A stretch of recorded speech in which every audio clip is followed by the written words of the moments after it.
now we've woven our header, filler, spreader, and we've woven a little bit of warp to start the piece. And we're assuming that what we're going to weave here is a Chimayo. So what I'm going to do now is to weave some background color. We're going to use a white background color, and I have a couple of design colors that I'll introduce for the stripes of green and gold, and we will start those later on. But right now what I'm going to do is to weave about 3 inches of this white. So I'm loading it into my shuttle. This is my very favorite shuttle, and it's big enough for a bigger spool, a longer spool. I'm going to lock the end in. I'm going to lock the end in on the right side, where I always like to start and stop on the same side. And because the majority of the world is right-handed, we will do that on the right side, because that is usually what is comfortable for right-handed people to do. So the first thing I'm going to do is go to this open shed. It's the shed that the last weft yarn has used, and you can move that last piece of weft yarn. But the tail of that last piece of weft yarn is locked in on the other shed. So right here where we're locking in, this is a crossed shed. So I'm locking it in under 3, and what really matters is I'm locking it in where the selvage yarn is at the top of the shed, not the bottom of the shed. So that when I change and the selvage yarn is on the bottom of the shed, I'm ready to throw the shuttle over the selvage yarn. The selvage yarn is tripled in this case, so that it will be able to help us control the edge and weave a straight edge. So if I've got more yarns there, then I'll be able to, it'll be harder for me to pull in on more threads. So I'm ready to throw the shuttle over the selvage. I'm catching it on the other side. I'm using my thumb as a brake on the selvage, so on the spool of the shuttle.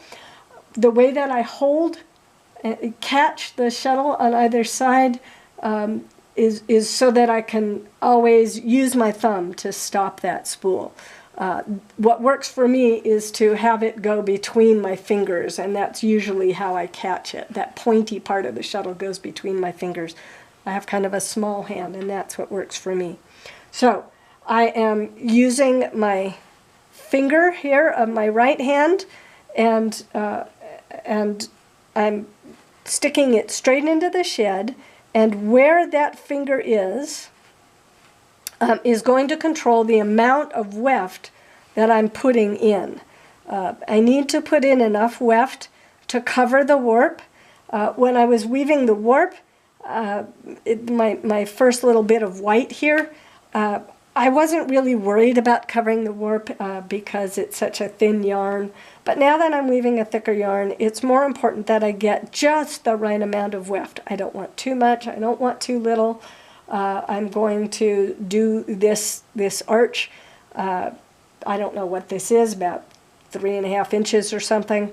I've got my finger that far away from the web where I've been weaving. But I'm going to adjust that as I go along. I'm going to make sure that I have just the right amount of weft, and that will change. I'm not going to make rules about it for myself too much, but I'm going to observe. So I'm paying attention also to the way that the yarn is wrapping around the selvage. I want it to be tight, but not pulling on it. So it's tightly wrapped around it, but not pulling. So I'm going to let it be about there. I've got a good enough arch. I can feel on the back of my fingernail here, I can feel some tension. I can feel the yarn pushing my finger just a little. Change my shed and beat.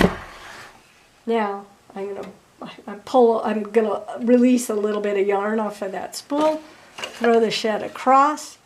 I'm going to put my finger in. I've got my thumb on the the spool as a brake. I'm looking at that left selvage, making sure it's wrapped tightly around there without pulling the selvage. I chain sheds, beat. I'm going to do the same thing. Throw it across. I'm going to look at my selvage, stick my finger in to make a proper sized arch, chain sheds, and beat. So I throw my shuttle, watch the edge, chain sheds, and beat. Let's just keep weaving for a little while, throwing the shed, making sure I have the right size arch, paying attention to that selvage, and beating. Another thing that I want to point out is that I change the shed before I beat. I'm just switching my weight, shifting from one treadle to the other. To do that, that's a little bit harder on some of the other looms that people work at, some of the floor looms. But I like to do that. I would like to encourage people to do that. Completely chain sheds, that locks in the exact right amount of weft that we've worked so hard to achieve, and beat. So I'm just going to keep weaving here until I've got my 2 inches.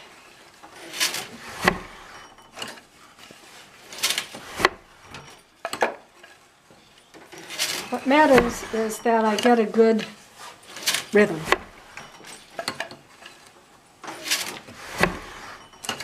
That'll help me weave a nice edge.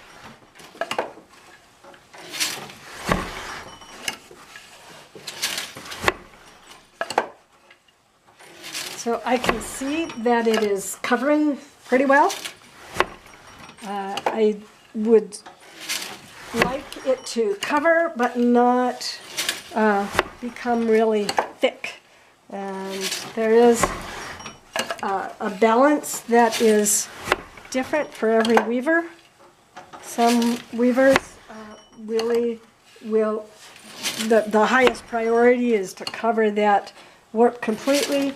For other weavers, the highest priority is a nice soft drapeable fabric, and so they don't want to have so much weft in.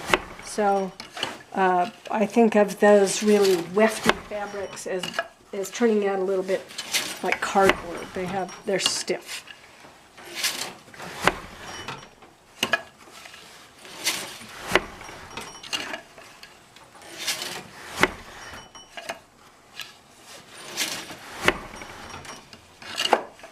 So I have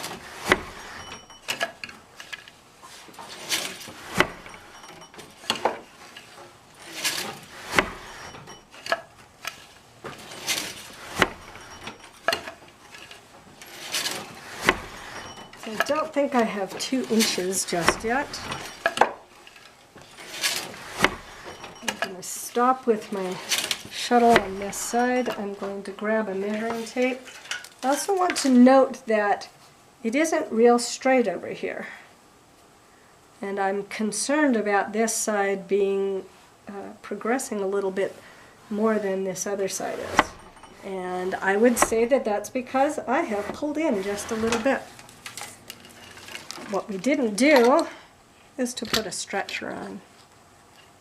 So I'm going to put a stretcher, and that'll probably correct for that.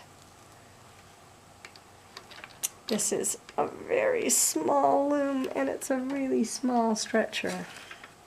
I want to check and see whether I have 2 inches, so I'm not quite there at 2 inches yet. So I'm going to weave another 3 rounds so that I have 2 inches.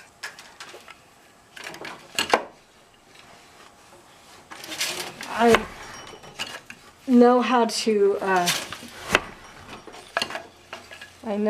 guesstimate that amount, how many rounds I'm going to need from a lot of experience doing these things. But now, that was my 3 rounds.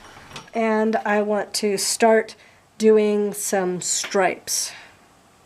Okay?